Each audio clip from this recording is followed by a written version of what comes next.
কেউ যদি বলে মসজিদ মাদ্রাসা ওয়াকফ নিয়ে বাংলায় নয় দিল্লি যে আন্দোলন করো, সেই মুসলমানকে তখন জাহান্নামের কুকুর বলবো, মুনাফিক বলবো।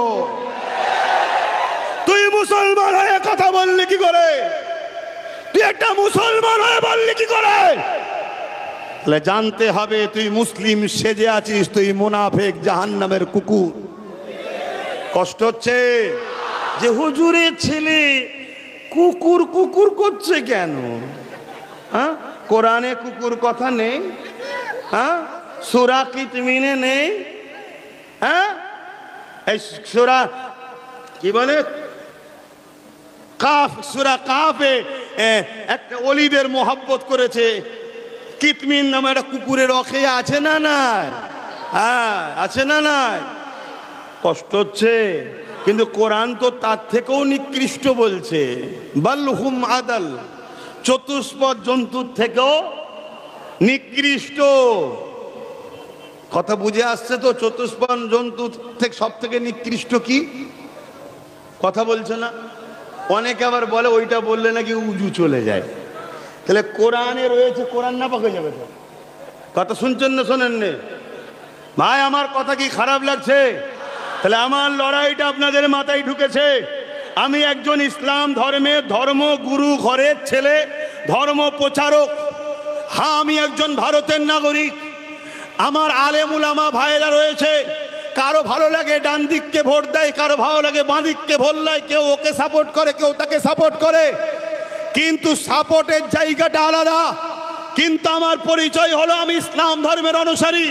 আমি ইসলামের ওসিলায় আমার পেট চলে, ইসলামের কথা বলি, তাই জনগণ আমাকে পরিশ্রম দেয়। সেই ইসলামকে যদি কেউ মিটাতে চায়, তার বিরুদ্ধে যুদ্ধ পর্যন্ত করতে আমি রাজি আছি। আপনারা কি আমার সাথে রাজি আছেন? ইয়ার কি হয়েছে এটা? তুমি বেঈমান নেতার পা চাটছো, চাটকে যাও। তুমি কারো দালালি করছো, করগে যাও।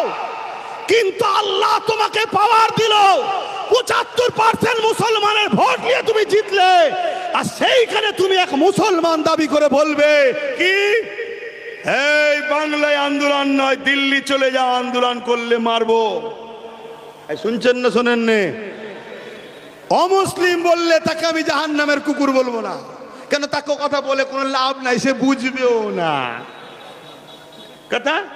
কিন্তু তুই মুসলিম দাবিদার হয়ে বললি কি করে? এই কথাটা বলা কি অন্যায় করে ফেলেছি? হ্যাঁ বলো, সত্যি দিল থেকে বলো, অন্যায় করে ফেলেছি। আজকে ভাড়াটিয়ার টাট্টুলি এসছে, শুনছেন? লাস্টে ইন্ডিয়ার কাউকে পায়নি, অন্য অন্য জায়গা থেকে সব ধরে আনছে। কথা বুঝে আসছে না? আবার ধরতে গেছে এমন এমন জনকে, তারা আগে থেকেই পুরো বিশ্বব্যাপী কাফের ফতোয়া পেয়ে আছে। কে রসুলের পরিবার নিয়ে নোংরা কথা বলেছে, কে নবী পাকের চেহারা নিয়ে নোংরা কথা বলেছে, কেউ হযরতে মওলা আলী নাকি মদ খেয়ে নামাজ পড়েছে। এ কথা বলো যুবকরা, সুবহানাল্লাহ বলবে না নাউজুবিল্লাহ? এই জোরে বলো। আমি এই জন্য বলি, এরা পেনসার দাড়ি চাচা, এদেরকে কেউ জাহান্নামী বলতে পারবে না। হতে পারে এরা কালকে দাড়িওয়ালা টুপিওয়ালা হয়ে হাজি গাজী নামাজি হয়ে আল্লাহর ওলি হয়ে যেতে পারে। জোরে বলুন সুবহানাল্লাহ। কারণ ইতিহাস বলছে বিশার হাফি হালকা বয়সে ভুল করেছিল, তওবা করে পরিবর্তন হয়ে জগৎ বিখ্যাত ওলি হয়ে গেছে। হাবিব আজমি ভুল রাস্তা ইনকাম করতো, তওবা করে পরিবর্তন হয়ে আল্লাহর ওলি হয়ে গেছে।